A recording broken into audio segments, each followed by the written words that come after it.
I remember being in a classroom as a young boy and having a teacher say this: "Boys and girls, today we're going to make something for your parents." He said, "We're going to take a piece of paper and some paint and we're going to make handprints." But I resisted, but I had an educator that was a great leader. He had high expectations for me. He walked over to my chair. He said, "Roger, I want you to do the handprints with everyone else." I said, "I can't do it. I'm handicapped." He said, "You're not handicapped, you're my student." "Yes, sir." So I placed my hands into the paint, then onto the paper, and I printed my name. Roger Crawford.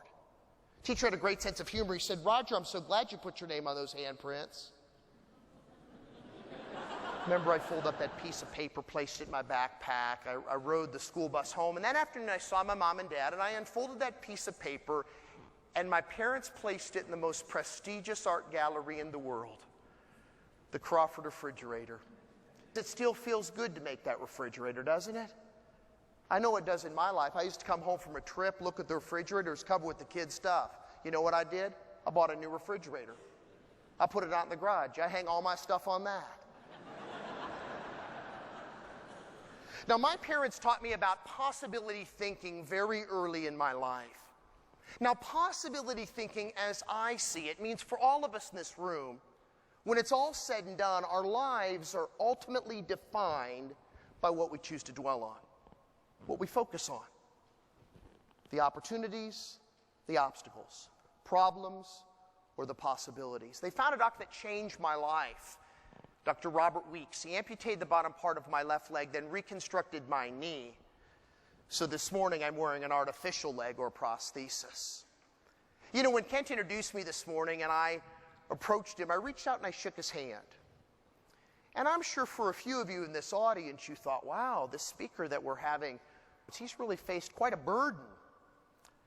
I want you to know I really don't see it that way. In fact, when I look at my hands, I really believe they've been a wonderful gift.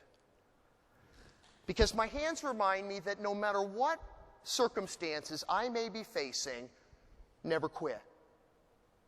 Because my hands are a reminder to me that it took me 16 years to learn how to tie my shoes. Then somebody's got enough nerve to invent Velcro. Where was that when I was growing up?